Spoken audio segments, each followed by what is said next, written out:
For professional advice with a personal touch, consult Fuller Landau, Chartered Professional Accountants and Business Advisors. Click on flmontreal.com.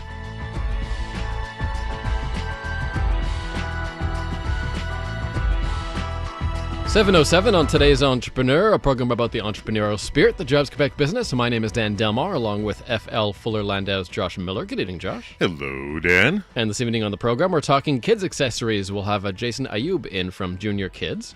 We'll also talk about transition on the program as well, transitioning from one generation to the other, which is something that Jason had experienced, and we'll get into that later in the program. But first, as usual, some entrepreneurial news of the week. And Josh, let's begin with a law firm. We don't talk about law firms a lot, but they are businesses, and sometimes they grow and they consolidate and they expand like businesses. Gowlings is going global. Yeah, they're looking, or they really looked and paired with a UK law firm, and the point wasn't really so much to talk or bring up the story for which firm is merging with which. It's really more the recognition of businesses just far more international today than it ever was.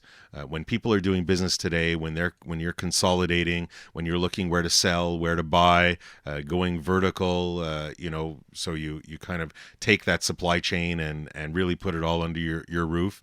You're no longer looking in your own backyard. I mean, the reality is people haven't been looking in their own backyard. They've been looking well beyond for a number of years, but the recognition that professional services firms are doing that is just an absolute indication that this is where businesses go. I mean, us too. We've been part of an international affiliation for many years. So LEA, Leading Edge Alliance, and that's really just so that we know and can service our clients here, but also have the advice, the expertise, the know-how, and the ability to help them do business elsewhere in the world. Law firms have been doing it as well for a while, and this story is just highlighted because they know that they need to expand their international scope. It's just natural. If you have a medium or large size business, what are some signs that you might be sort of in a position to imminently expand internationally? Well, I think it depends on where you have to look at where you're buying from and where you're selling to. And if the majority is from one location or not, then I think you're looking at, well, is it making more sense? Am I making money? Am I losing money by subcontracting this out, by not having things under my own roof? Or not? Am I saving a lot of headaches? And that's really the balance, the kind of the risk reward or the cost benefit. I think, but when you are focused on very much buying or selling to a specific region, well, then you might want to consider expanding or going beyond, because certainly it's about the business, but we also know that the compliance laws, the tax laws in the different jurisdictions can also be quite onerous. And even though you might not think you have to report somewhere, if you're doing business and certainly selling, for example, I can take selling to the US, you might not have a location there, but it doesn't mean you shouldn't be reporting something. So I think if you're focused, if you're scattered around the world, then yes, it might be that much harder to consolidate or see where, but not impossible. But if you're really focused on a couple of specific regions, then I would say that's very possible that it might do yourself a great deal of dollar benefit to see if you can consolidate and use those jurisdictions to your advantage. Speaking of expanding, Simons is opening up in Ontario.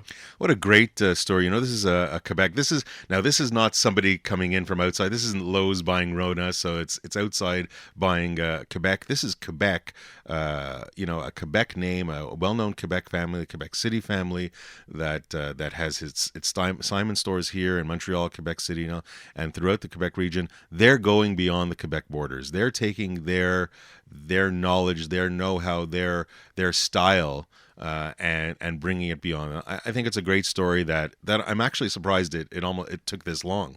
I find Montreal, Quebec, we can be a little bit fashion forward. We have the European trends. Now, can they translate it to, in this case, an Ontario market? That's where the trick lies. Can they, because you can't automatically assume that just because Montrealers or Quebecers dress really well and have a certain style, that it's going to match, the Ontario people, the Toronto people. Montreal, Toronto, we're not always the same. Some of them are a little more tight. Some of them a little more less open. I won't go beyond that, but there's double-breasted suits is what you're saying. Yeah. Double-breasted suits are okay, but it's very much different. So they have to take their style and make sure it translates to that economy. I think they can do it because I don't think it's a stretch, and I think there's a desire to have a little bit of European flair and not be the next American city as Toronto is known for. But it's certainly going to take work. But I think it's great that this Quebec iconic store is moving beyond the border. Another hopeful Quebec success story. A couple makes apparently some pretty popular vegan food, and they're looking to expand their vegan business here in Montreal. It's we've heard this. We've talked about these stories before about the type of food, the fresh foods, and the Fresh Co. And we talked a little bit about that in the last couple of weeks. This is just another great story, another entrepreneur capitalizing on the food and health market today. And I think this is just the beginning. I know we've spoken about it at least 2-3 times in the last few weeks. This is really just the beginning. I mean, there's so much. This market is not saturated. This health market is not saturated. People might think it is. People might go into the grocery store and think there's a whole bunch. But from what are people looking for to put in their body, I think it is really just the beginning. It's been 5-10 years or whatever it is. There's so much more to go and so much more possibility. And this is just, I wanted to highlight this story because it's still a market that can be attacked.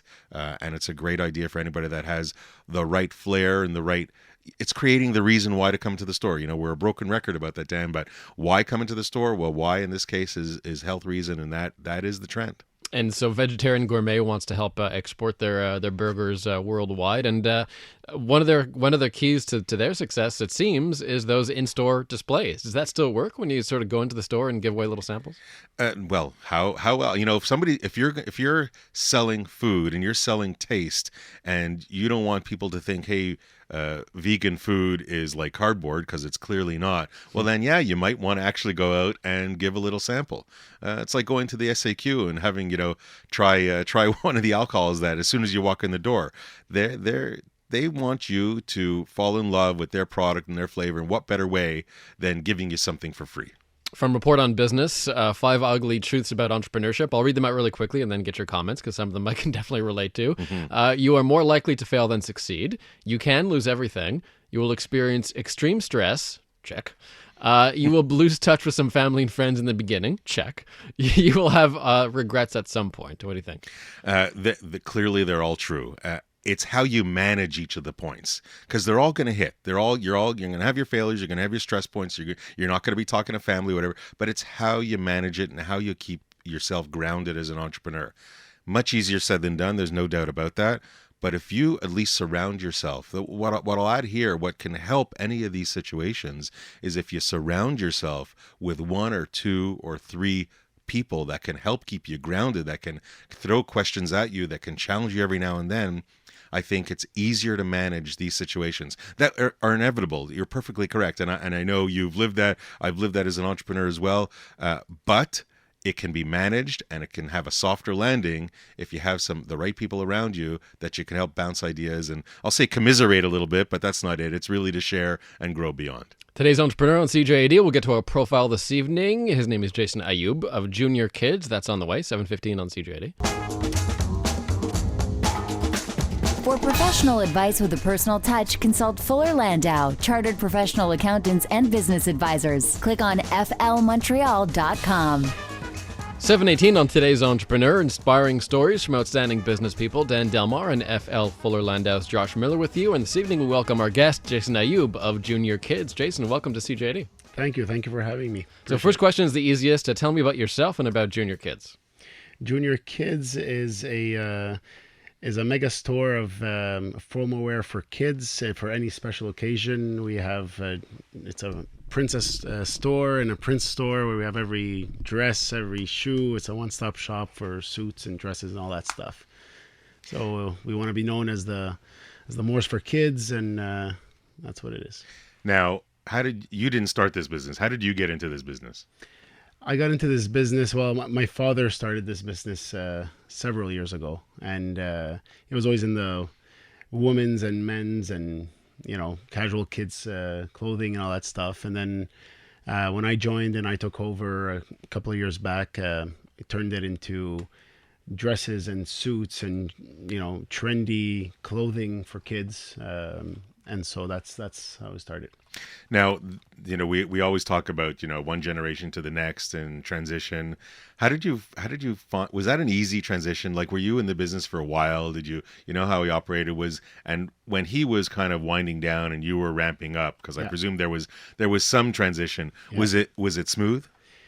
It's never smooth with my father, but no, it was smooth. It was easy. It wasn't more that I changed it or my father stopped buying what he used to buy. It's more that our customers turned it that way and pushed us in that way, and we just went full blast to it, and that's why we're here today, and we have. I guess you guys had different styles. I mean, you're different generations, of course, but you had different styles. Were they drastically different? I mean, it was more that my father was buying from kept buying the same stuff and was changing, but then I had my own. Being young, I had my own. What's trendy, what's not, what's in, and what will sell, what won't sell, and. I wanted to take it into a specific direction where it's many princesses and princes and everything has to be trendy and nice. And what was your background? Where did you come from before this? A completely different background. I'm a chartered accountant by I'd say education, and with a flair for fashion, of course. With a flair for fashion, yeah. I know I always had a flair for fashion, and it's something that I'm very passionate about. And but yeah, so I used to be a chartered accountant.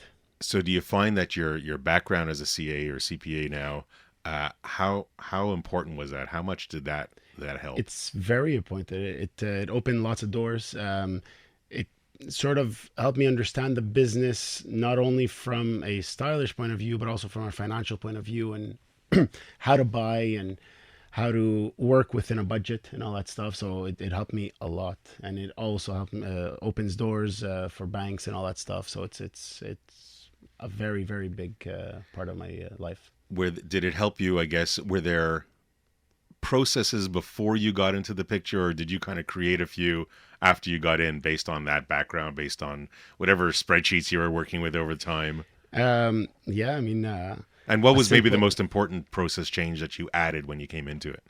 Well, it had to do with all the inventory, and I mean, when I joined, we did not have any, everything was manual and all that stuff. No internal controls, no inventory system, no nothing. And, by putting in the inventory system, we sort of, you understand a lot that you sort of overlook and think that, this sells and this doesn't. But, after looking at at your sales and all that stuff, you'll get to see what actually really is happening inside your stores. And so that's what helped us a lot. And something I changed, just to go back to your other question, is I changed the way we buy. We used to buy just equal amounts of everything because that was easy, and it's 6 across or 10 across or 20 across of whatever it is. And now it's more of, no, I don't need size 2, but I need to up a size 4 and a size 6 because that's what sells the most. And that's how we changed it. So it was more that way. And I think your background really helps a lot. I know, Dan, we've spoken to a lot of entrepreneurs over the years, and a lot of them go by their gut, and it's a passion, and they do what they love. We hear the importance of measuring. We hear the importance of planning. Not everybody does it to the nth degree as much. Jason certainly has learned his lesson from his previous background. When we come back, we'll talk a little bit more on that inventory management and knowing kind of how much to buy and when. So that's coming up after. Jason Ayub of JuniorKids joins us this evening on Today's Entrepreneur at 7:23. For professional advice with a personal touch, consult Fuller Landau, Chartered Professional Accountants and Business Advisors. Click on flmontreal.com. 7:25 on Today's Entrepreneur. Our guest is Jason Ayub of JuniorKids, and talking, I guess, Josh, a bit about inventory. Jason, when you started, how did you get a sense for how much to buy, what the trends were, and how quickly you could sort of move some of that merchandise? When I started, I sort of had a bit more the idea of how much we sell and how much we could sell and all that stuff. It was more just a trial and error at the beginning, obviously, like when we got into suits. I remember one of the first years we started, and I mean, we were sold out in March, and we didn't do half the season yet.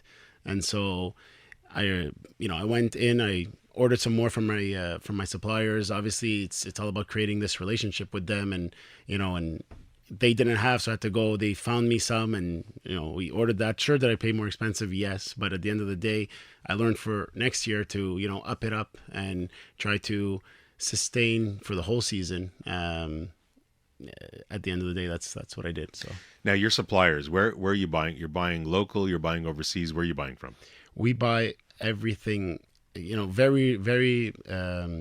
Everything is international.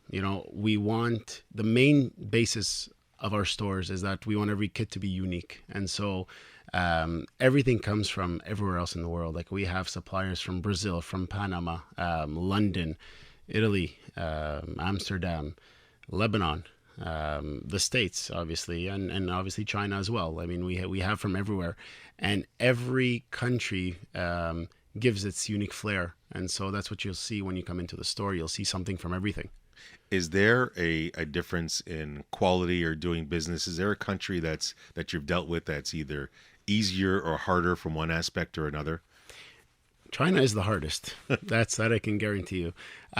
In terms of quality, when we look for our suppliers, we look for a certain quality that we want our clients to get. And so in terms of quality, yes, is some the small details, are they better in one country over the next? Yes, but in terms of the quality, we try to have a good quality all around, and that's something that we strive for. How do you test? Do you physically go there? Do you ask for samples? How do you try and make sure the quality is up to your standards? I have a rule is never to buy on a catalog. It's always I have to go there or meet up, or they have to send me samples if we can't meet up and all that stuff, because I want to make sure that the sample is good, that it fits in our criteria, and that everything has to do with me seeing, and I'll never buy on a catalog. That's the most important. You don't hear too many, of all the entrepreneurs we've had on, we don't hear too many people that are importing from Panama as an example. Yep.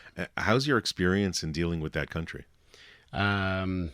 It's very easy. I mean, I met this company. It's a very, very big company, lots of trendy styles. I met this company at a show that I did, that I went to. I attended in obviously the Magic Show, which is one of the biggest shows in the world, in Vegas. And so I met them there, and then from there we developed a relationship, saw the styles, and they help us with everything. Like, I asked them to help me with shipping, because if I ask for quotes from here, it's way more expensive. If they ask quotes from there, they ship all over. So they helped us in that end.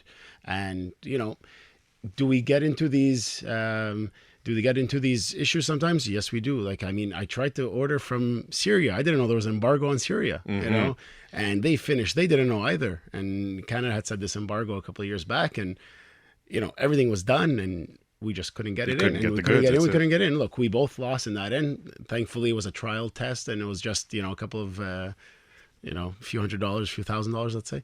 But by the end of the day, it's a trial and error, and that's how it is. And logistics. So you're saying that in your experience, sometimes it's easier for your supplier to deal with logistics, and to push the goods your way than for you to pull from the different regions. Yes, because they have their own contacts, and they have their own freight forwarders and all that stuff. And they deal with in their own language, and they have their, all of that is already developed from within the country. If I come from the outside, I'm dealing with UPS and FedEx and DHL and trying to find this freight forwarder, and while they already have that developed, and I make sure that's developed.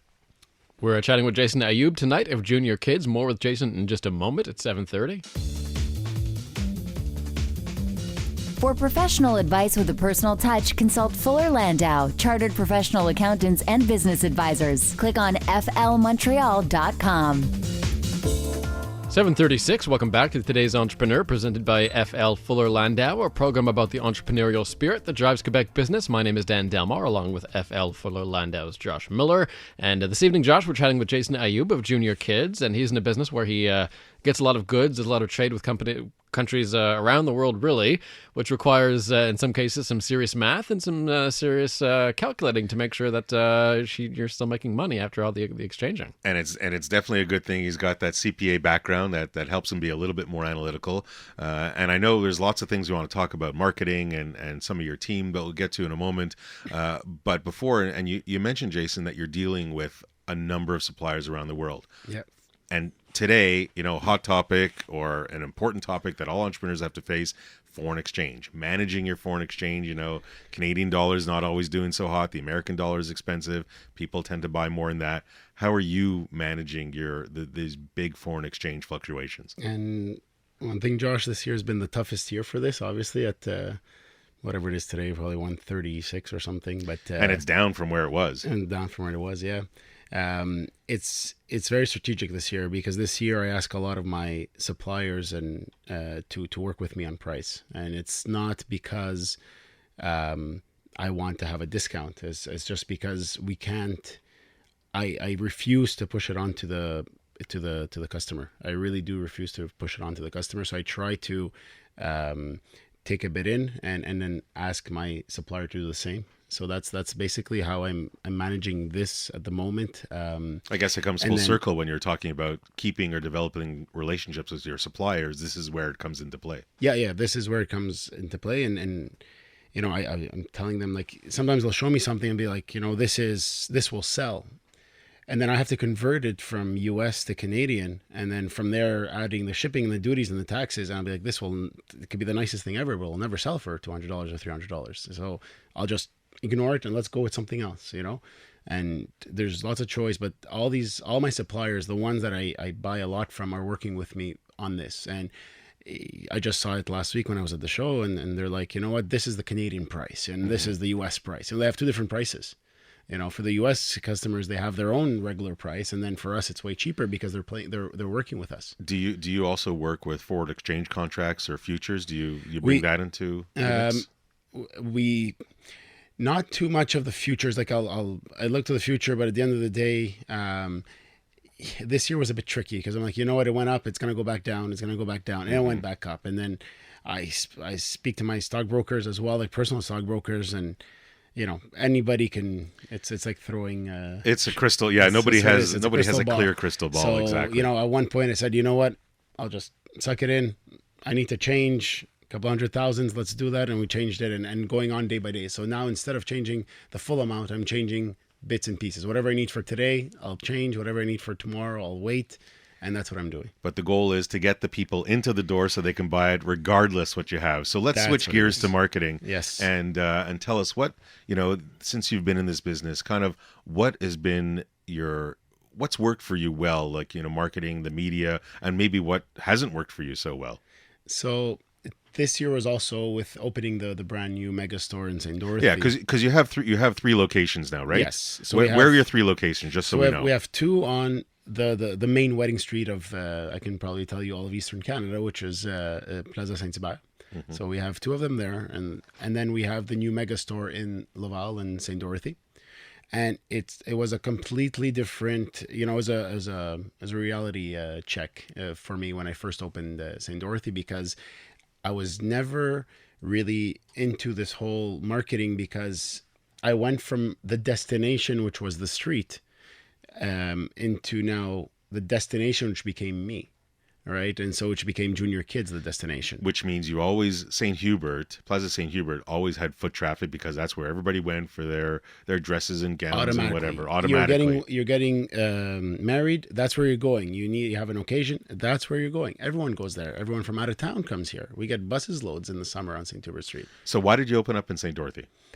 Because what I noticed, and again, it goes back to listening to your customers, is that no one from the suburbs want to drive to Montreal where there's no parking whatsoever, and they have to walk to all these places. All they want is to drive to the closest location that has what they want. They'll buy it and they'll leave. They have kids to drag and all that stuff. And so what happened is, I wanted to expand, and I wanted to do it where now I became the destination. And so that's why we did a mega store where all you need to do is just come to our store in Laval. Whoever is from the North Shore, whether it goes all the way to Mont-Tremblant or Saint-Sauveur, they'll all come to the North Shore.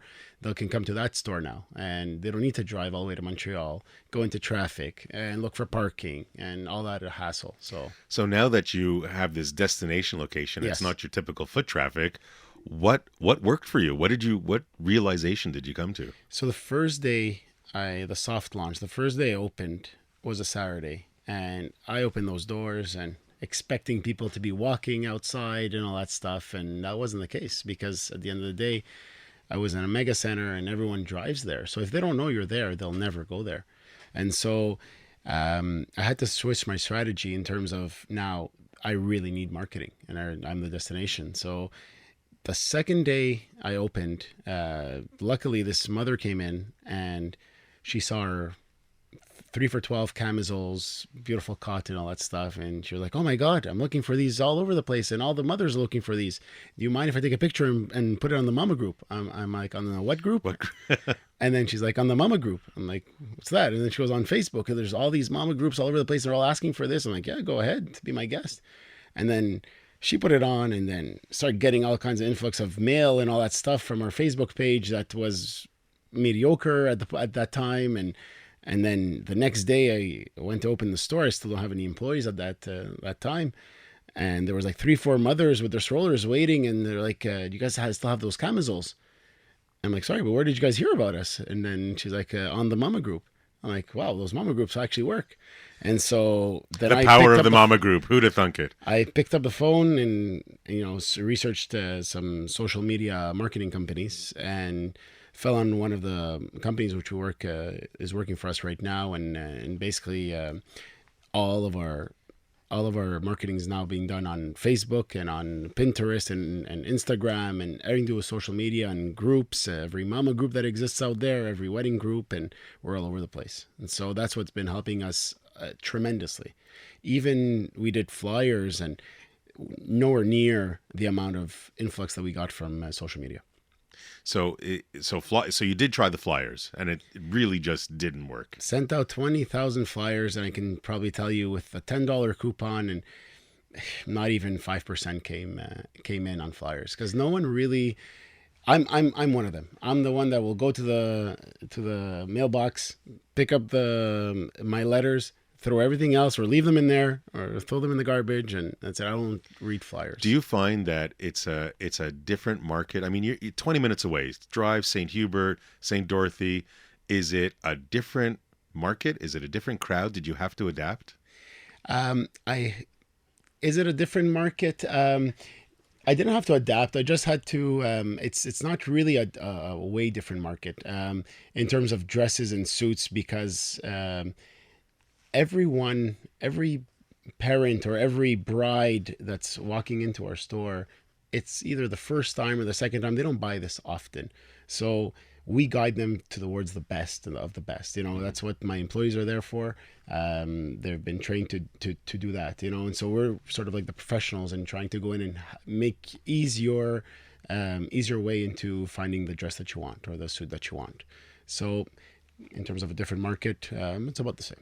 Jason Ayub with us from JuniorKids. We'll have his one piece of advice for today's entrepreneur on the way. Also, Nick Moraitis talks about transitioning your business from one generation to the next. That is coming up on CJAD.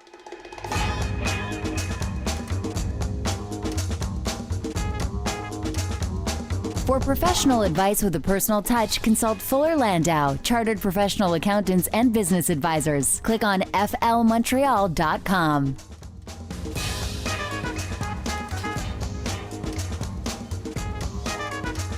7:48 on today's Entrepreneur, inspiring stories from outstanding business people. Dan Delmar and FL Fuller Landau's Josh Miller with you. We have Jason Ayub of JuniorKids with us. We'll have his one piece of advice for today's Entrepreneur in a moment. But first, we have tax partner from FL, Nick Moraitis, joining us. And Josh, I guess we want to get into transitions. It can get pretty complicated with paperwork, with vision, with a whole bunch of things.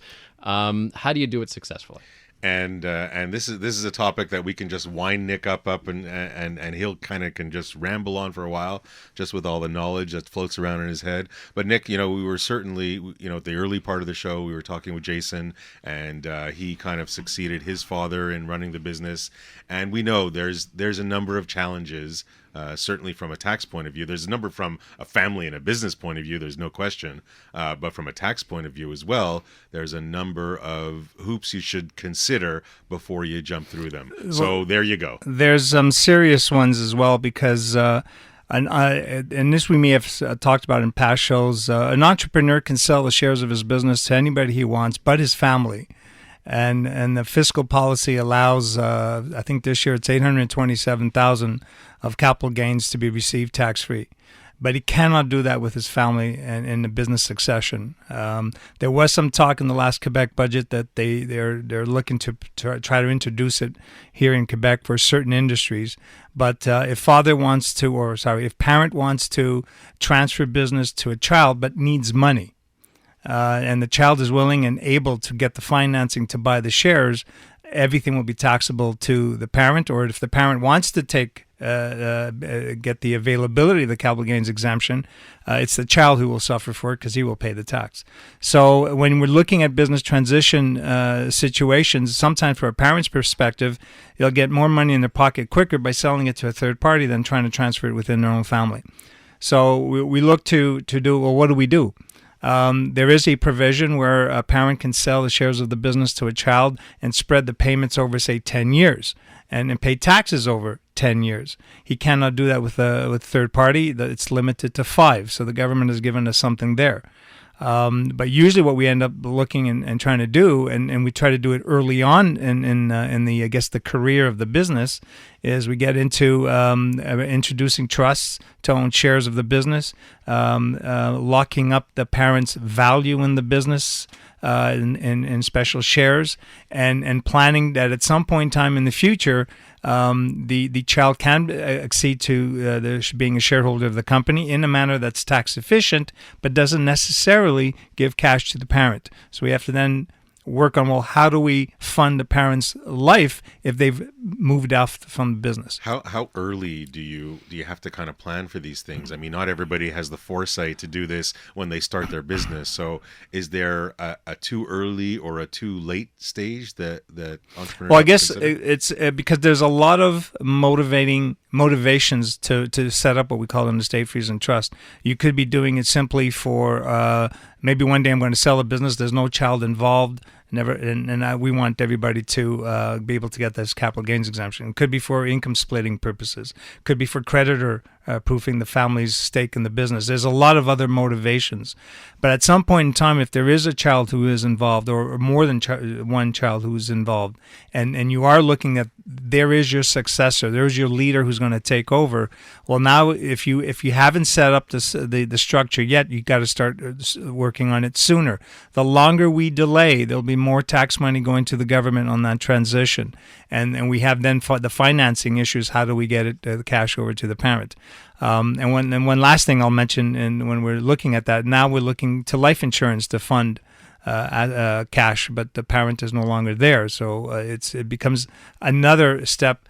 When as you mentioned before, Josh, when the family gets involved, well, who's getting the business? Is it child number 1 who's operating? But if this is what I really have, what do I do with child number 2, 3, 4, and 5? What do they get? And then, of course, the will comes into play, and then we have to talk about the wording and equalization there. So when we come back after, we'll chat a little bit more about some of these fun challenges. Plus, we'll have Jason Ayoub's one piece of advice for today's entrepreneur. That's next. For professional advice with a personal touch, consult Fuller Landau, Chartered Professional Accountants and Business Advisors. Click on flmontreal.com. We'll have Jason Ayoub's one piece of advice for today's entrepreneur coming up in just a little bit. He's from JuniorKids. But first, Josh, talking to Nick Moraitis, tax partner at Fuller Landau, about transition and the complications that could arise.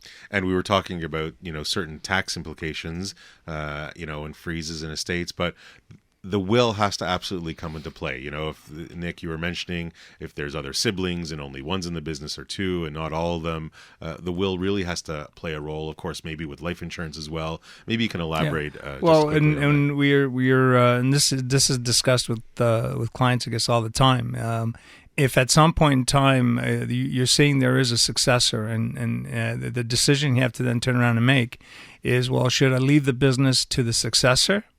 Or am I leaving the business, which may be the bulk of my wealth, to the family, which includes the siblings and all that? Which may not be so readily liquid. And it may not be liquid, and who's going to pay for the taxes on this business? And that becomes an issue of sitting down and looking, how am I going to be fair?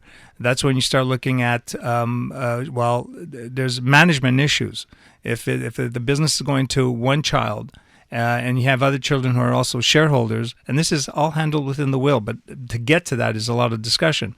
What am I going to do to protect the child who's running the business if the children who are not running the business want to monetize their interest, get paid to leave?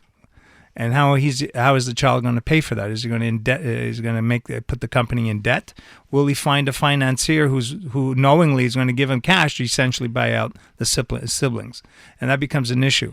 And I think most of the parents that we deal with, Josh, recognize that issue, and that's usually top of their mind. How do I look at it? And we look at other sources. Maybe the business is going to one child, and we'll have to find other sources of wealth to transfer to other children, say like life insurance, for example. And then, of course, there's, well, what if let's say it's the mother that's running the business, the father's not in it. We'll take that case. That's maybe a little abnormal. We'll use that. What if that matriarch passes away, and then there's still the kids in the business, but you still have one parent that's around that might still rely on some income? Then there's that comes into that's play where as well. You get back into this whole notion that sometimes for an entrepreneur, it is easier to sell the business to a third party, gets the cash, and goes on with life, as opposed to trying to pass on a business to a child, and where there isn't that simplicity to monetize, because maybe the financing may not be available, because most of the lenders know you're receiving funds for it to go out, not for it to be invested in the business, and that becomes an issue. That's the game plan. When there is succession issues within the family, despite that the government its policy that it wants to continue the family business, it puts some roadblocks in the tax angle. Which means that's why people use life insurance a little bit to plan too. And you got to plan it not when you're getting sick and you've been told by a doctor you're not going to be here for a long time. You start planning this maybe at our age, Josh, and you start looking your at age, it. Nick. Yes, that's right. And you start looking at it way before that exit, so you can build up. And then, of course, you're basically your life insurance, whether it's in the company or what have you. That's where you really got to plan ahead. That's where you do, yeah, because if you usually do need it, and many times in a corporate environment, because it's got to go and you got to move it to whom it is that you want, and there's other tax benefits for having it in a company. But the will, the insurance, the estate plan, setting up the shares properly, and then most importantly, having that successor there. At the end of the day, those are the elements that we look at over time, and it takes a while. It's not a 1 hour meeting, unfortunately. Excellent. Thank you very much, Nick, for all that information in one fell swoop. And as we do every week, we come up to the last moment of the show, and we'll turn to our guest, Jason Ayoub of JuniorKids, and we'll ask Jason, what would be your one piece of advice for today's entrepreneur?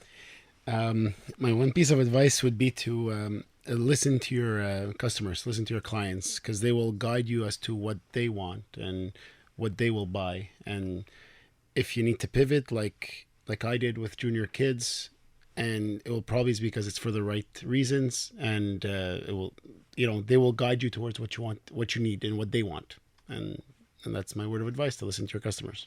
Excellent. Thank you very much. And Dan, my takeaway, I have a couple of them. One of them I'll give you from the CPA background, of course, which is if you have the knowledge of processes and to measure and to really plan out your business so that you minimize the risk and minimize the downside, I think it can only suit you very well in the future. And of course, the flip side of that coin is recognize that you can be more than one type of person, that the CA or CPA that's sitting in front of me is also, has a flair for being an entrepreneur and of course for fashion. So you got to embrace all sides of your entrepreneurs. Thanks, Nick Moraitis at Fuller Landau, and of course, Jason Ayub of Junior Kids. Thanks so much, Jason. Best of luck. And Thank you very much. Be back here next Monday night at 7 on News Talk Radio CJAD 800. The Exchange with Lise Ravery is next.